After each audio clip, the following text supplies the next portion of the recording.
I knew my career was over the moment Michael Brooks walked into that conference room without making eye contact. That fresh-faced Stanford MBA, 29 years old and daddy's golden boy, sat across from me like I was a line item on a budget spreadsheet that needed cutting.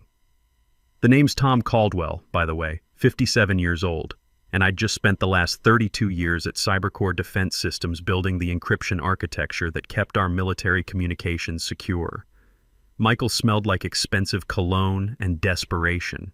His father, Bill Garrison, had been breathing down his neck for months about proving himself worthy of the VP Operations title. Every board meeting ended with Bill questioning whether his son had what it took. Michael's response was always the same: cut costs, optimize workflows, embrace digital transformation. His first words weren't about my 3 decades of service or the $180 million Pentagon contracts I'd secured. Instead, he opened with, "Let's discuss operational optimization, Tom. I'd spent 32 years writing code that protected classified communications. I'd missed Sarah's graduation because our Pentagon server crashed during a critical defense test. And now this kid who'd never written a single line of code was optimizing me out of existence." He flipped open my personnel file. "Look, Tom, you've contributed solid work over the years, but you've been here since 1992. We need people who are agile, adaptable to our digital transformation initiatives." Digital transformation. Michael had been pushing this agenda for 8 months, ever since his father reluctantly made him VP of Operations. Every team meeting became corporate speak: synergy, disruption, pivoting to new paradigms. Meanwhile, our actual work got buried under PowerPoint presentations. "We're moving toward a more streamlined workforce," Michael continued. "Younger talent, fresh perspectives, people who understand that legacy systems need to evolve or become obsolete." Legacy systems. That's what he called my encryption protocols, the same protocols that had passed every Pentagon security audit for 15 years, the same code that protected Special Forces communications. Behind his confident facade, I could see the fear. Michael was drowning in his father's shadow, terrified that Bill would realize he'd made a mistake.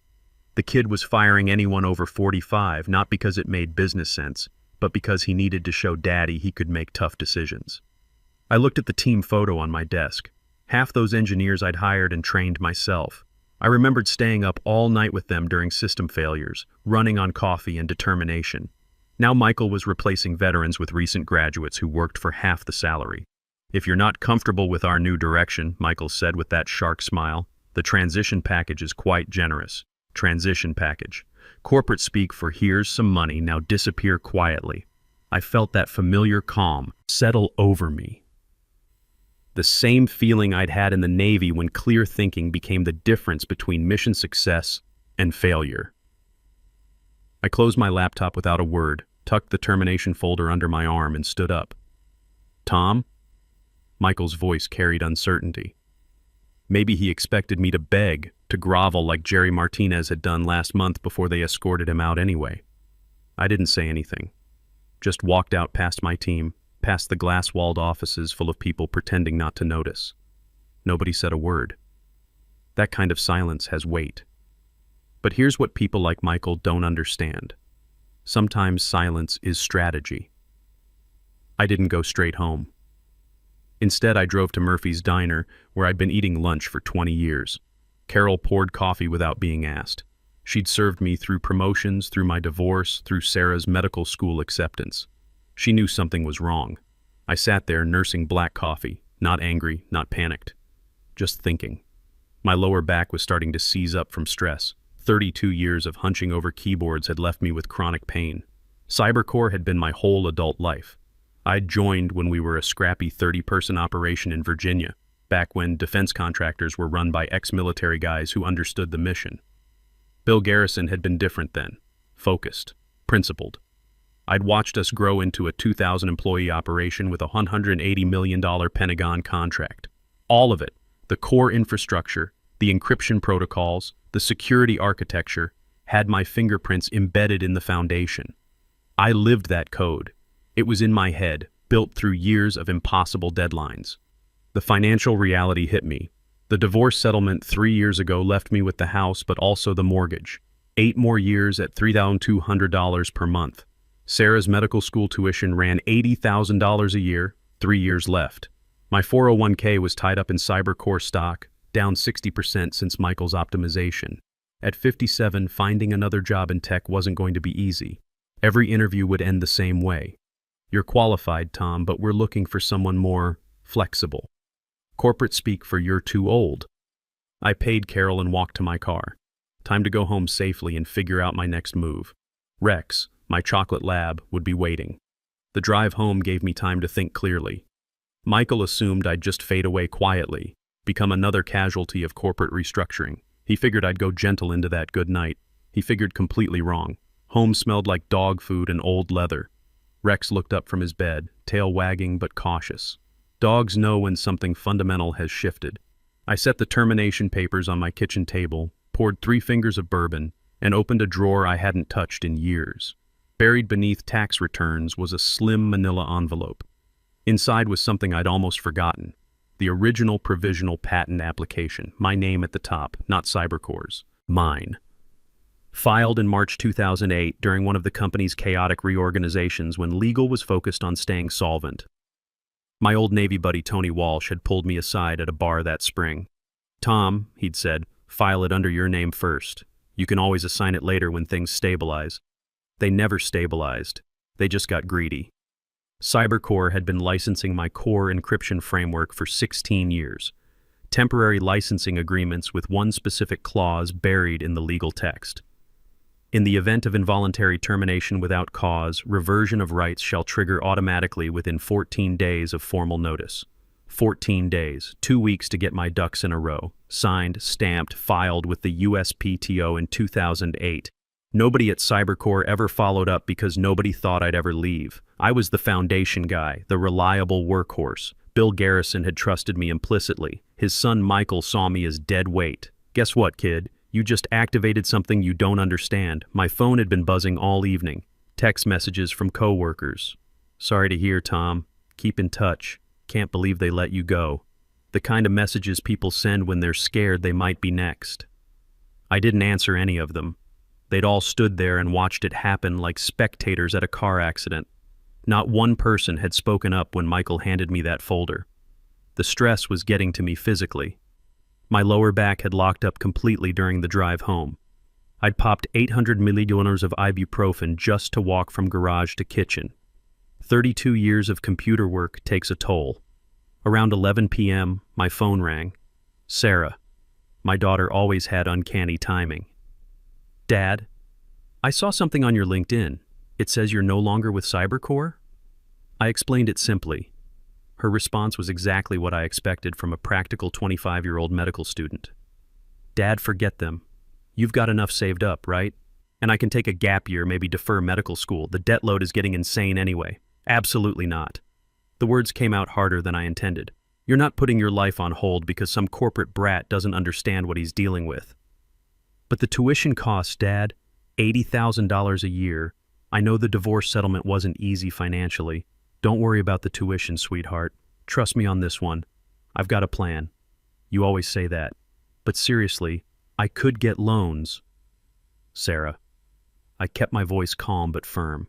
You're finishing medical school on schedule. The money will be there. I promise.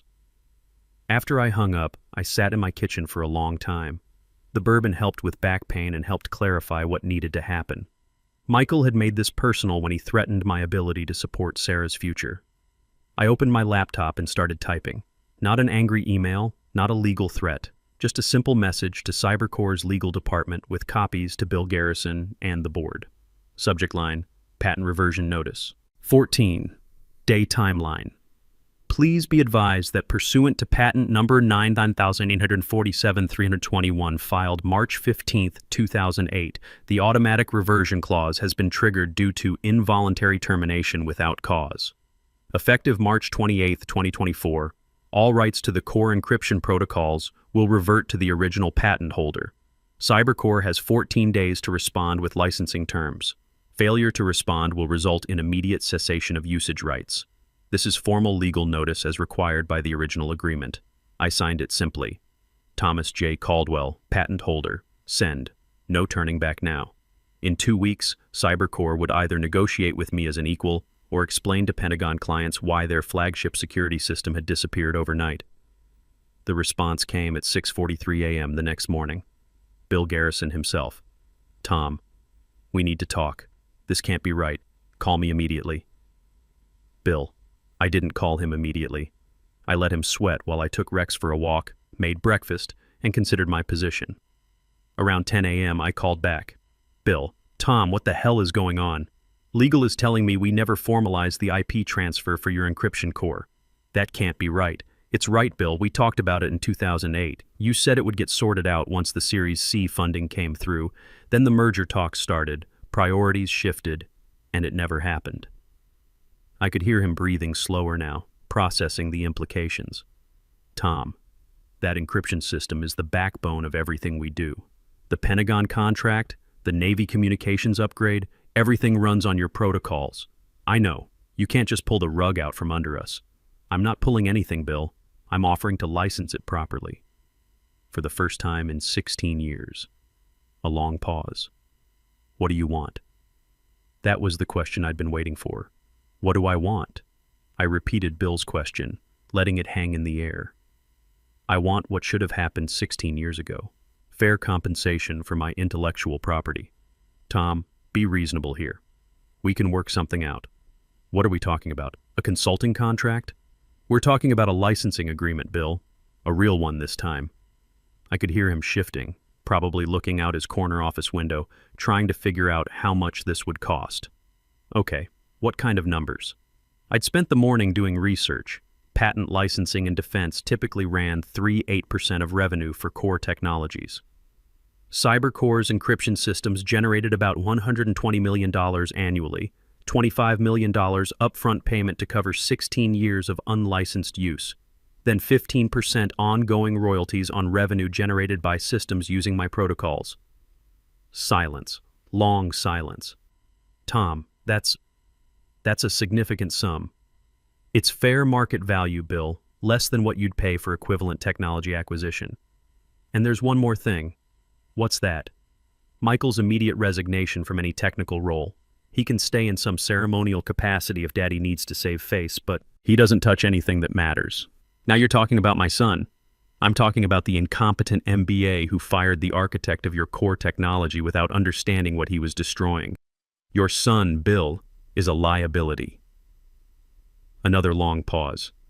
Bill was old-school military.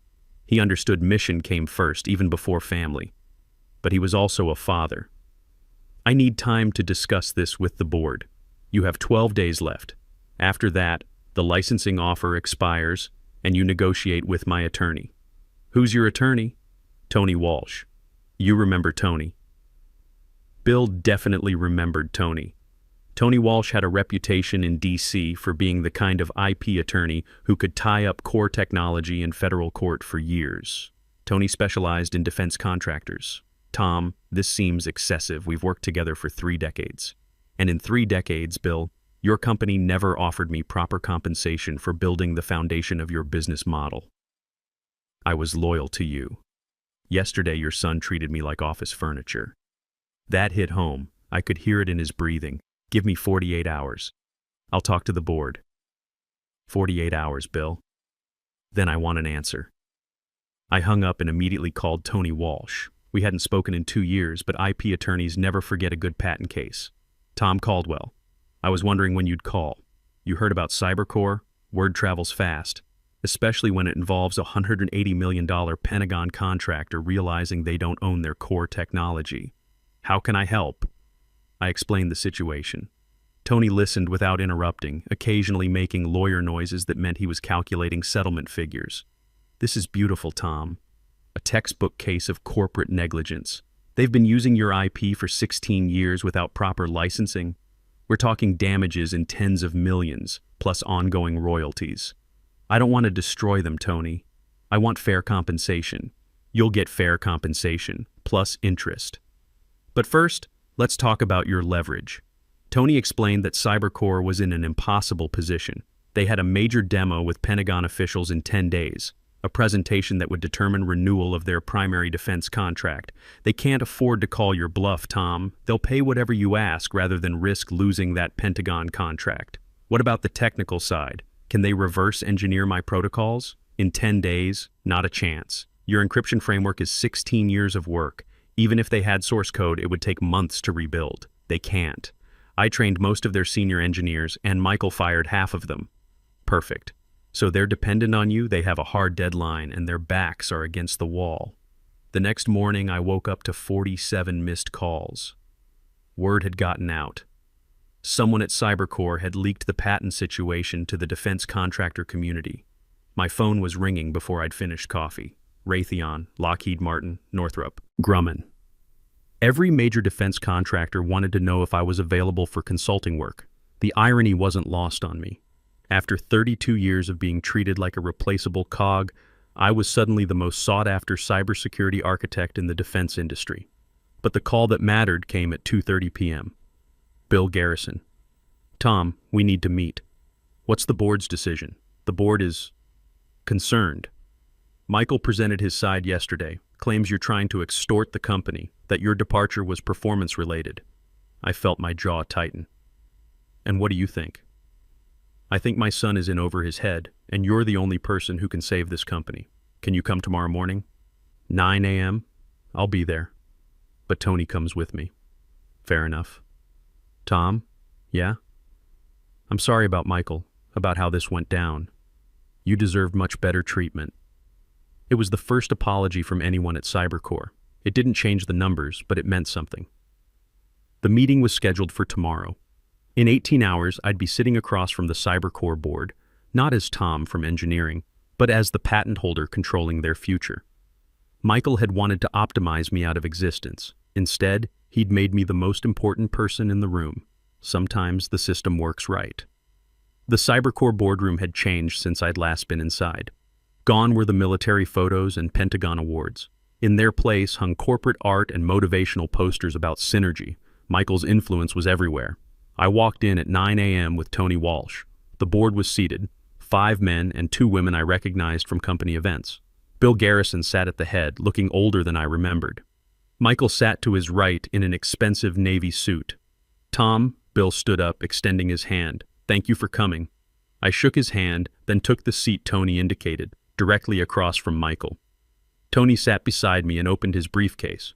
Before we begin, Tony said, pulling out a folder, I want to establish the facts. Mr. Caldwell owns patent number 947-321, filed March 15, 2008, covering the core encryption protocols that form Cybercore's technology foundation. This patent has never been transferred to Cybercore.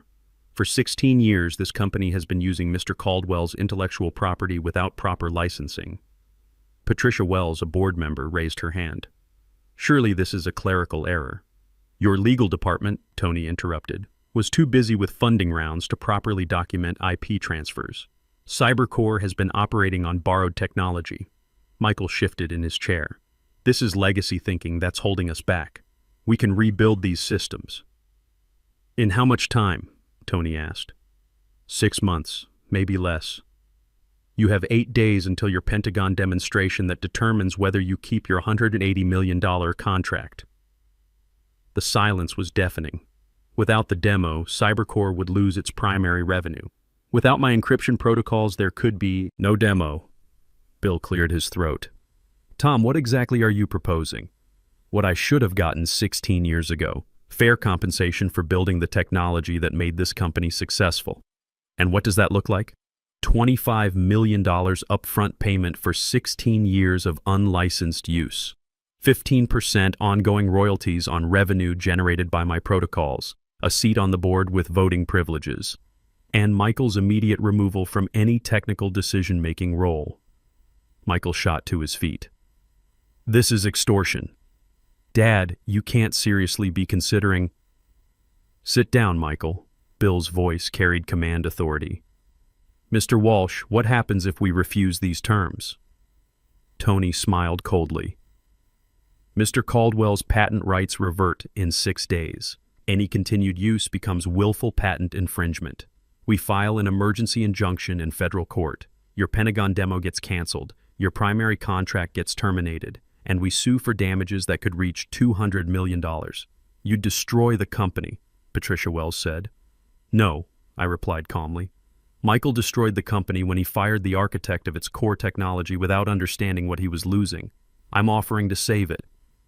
The board spent the next hour trying to negotiate.